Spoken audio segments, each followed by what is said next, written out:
systems with those new fare evasion gates. And now that same fight is expanding to our city buses. Oh, yeah? Bus riders who use their phones, credit cards, or Omni cards to pay the fare are now subject to providing that proof to civilian agents. And with the handheld mobile device, those agents scan for verification. And if you don't, you're issued a summons. Wow. Fighting back on fare evasion is hard. This ain't free. It's hard work. It requires...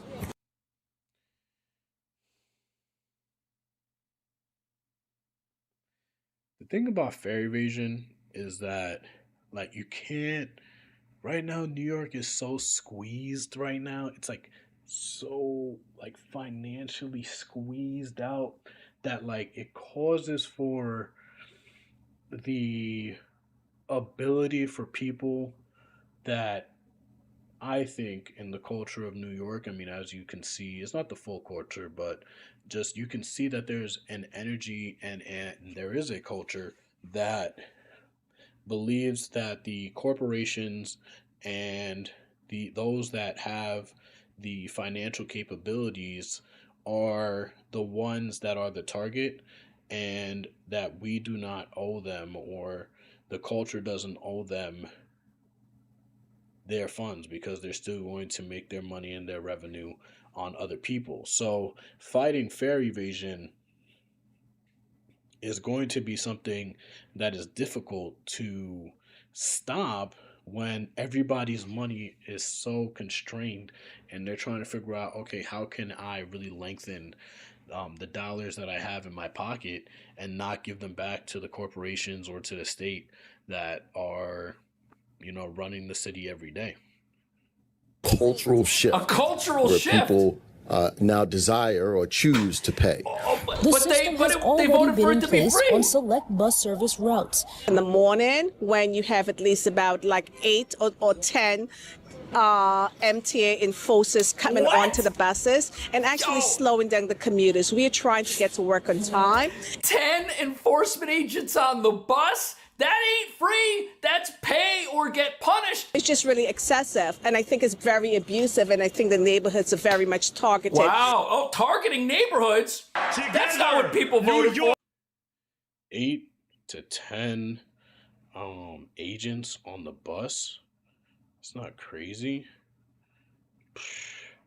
You know, most people take public transportation in order to avoid New York traffic. They don't expect to be in traffic when just getting on a bus. Like, how do you end up putting people in traffic while on the bus, just to get on it, and then probably still end up in traffic to get to their locations? But you try to use public transportation to avoid traffic as much as possible, or driving in traffic. So now I gotta even scan my card and wait for people to get on, and agents just sitting there waiting for me to get on. It's like, geez, come on. We're going to make buses faster. Together, New York, we're going to deliver universal. Okay, but notice how the voters are filling in the blanks. He didn't actually say it, which means this isn't working out and people are starting to ask questions. Tomorrow, when are those free buses coming? When the fare was $2.90, 1 in 5 New Yorkers were being priced out of it.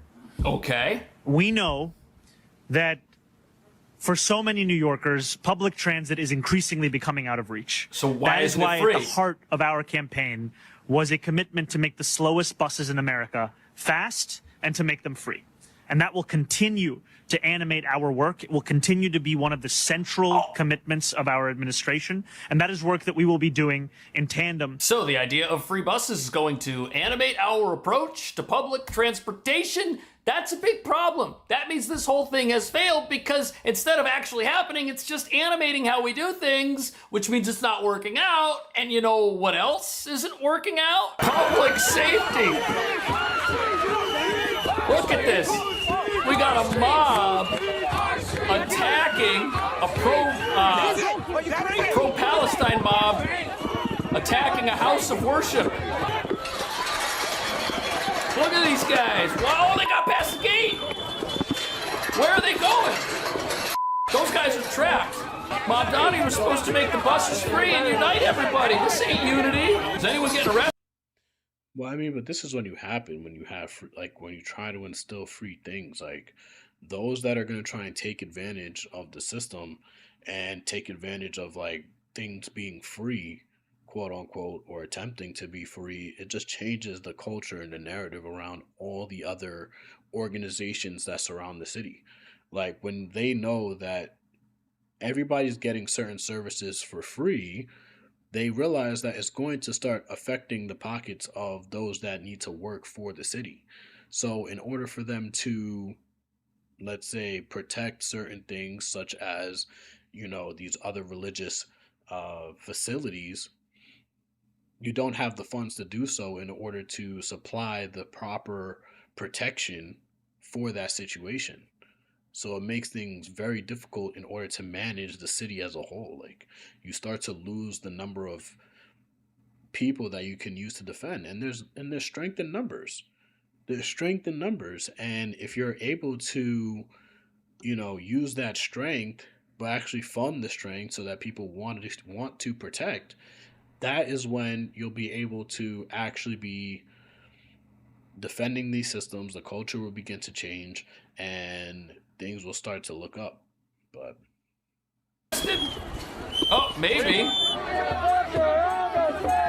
Look at this.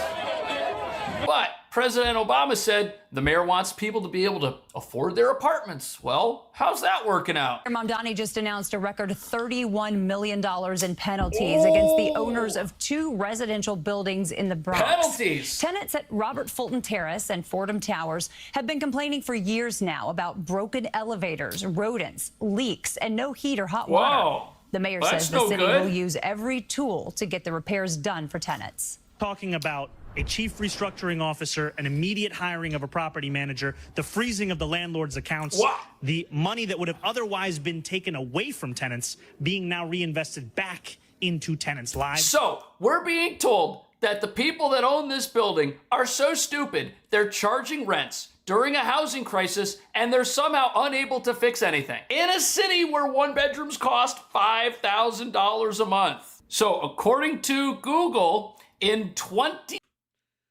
And honestly, I just think that like when you're removing these landlords, like, and I've been in some of these public housing facilities, and when you start to remove the ability for landlords to make any funds or any money, they're going to start looking at the profit margins and say, am I going to fix this tile that's broken in their kitchen, or am I going to save the money in order to potentially cover my ass and fix my own tiles in my kitchen? Because spending that money in order to do so is going to be a very tricky situation, because what ends up happening is, let's say I own the property, right, and I make no money in owning the property, and that's my business. How am I going to be able to then say, yeah, let me pay this person to go do the job of fixing the apartment, or I'm going to have to fix it myself, but how am I going to buy the materials and the equipment in order for me to fix it? Like, that's the part that like gets lost in translation, is that yes, these business owners and these property owners are making profits and revenue off of the properties, but when things go wrong and there's problems, they also take on the expenses that come along with it. And in order to cover those expenses, they need revenue and profit in order to cover for those. Because what ends up happening is, if I'm a business owner, think in my mind, okay, well, if I got to maintain this property, I'm going to do the bare minimum so that I can still sustain the life or the lifestyle that I have in order to do so.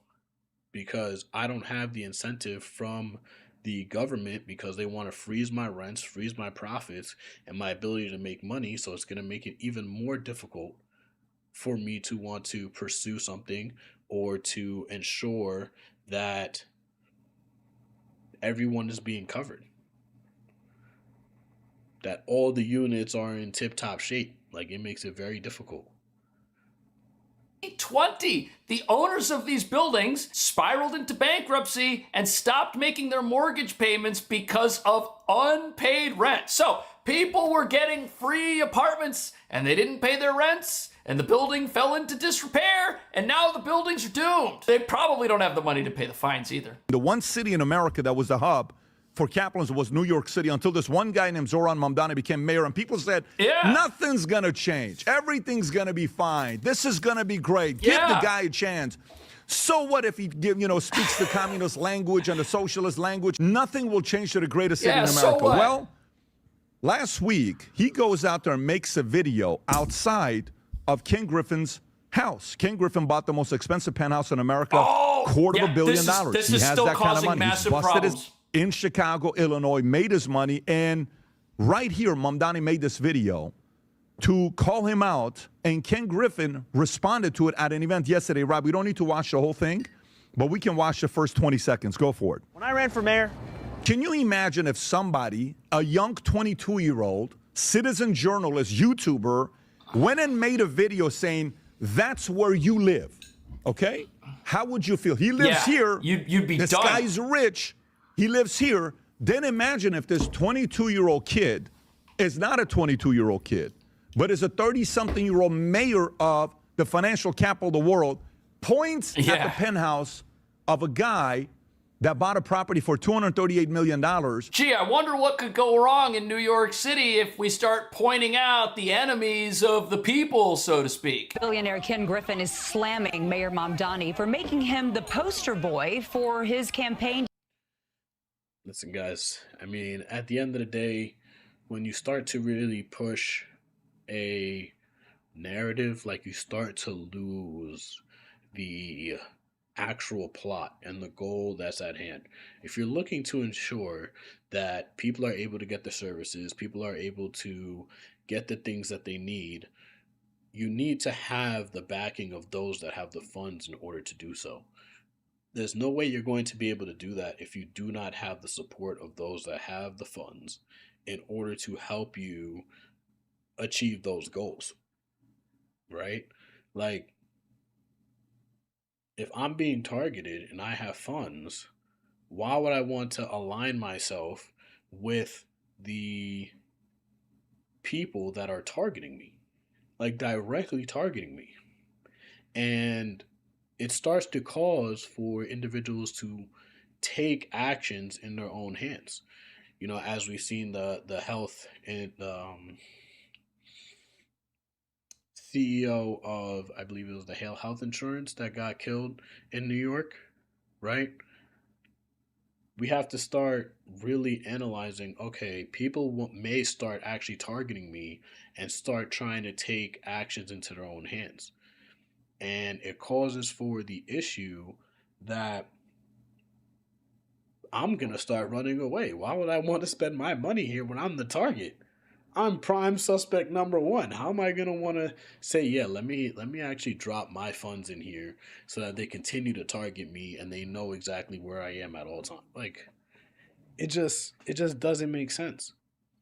It doesn't make any sense. It doesn't really benefit me, and I have no incentive in order to do so. So it causes for a lack of wanting to contribute to the culture, contribute to the city, and want to devote myself and say, you know what, let me actually put my funds into the city because they want me to, or they need the help and they're looking to benefit, right? So I think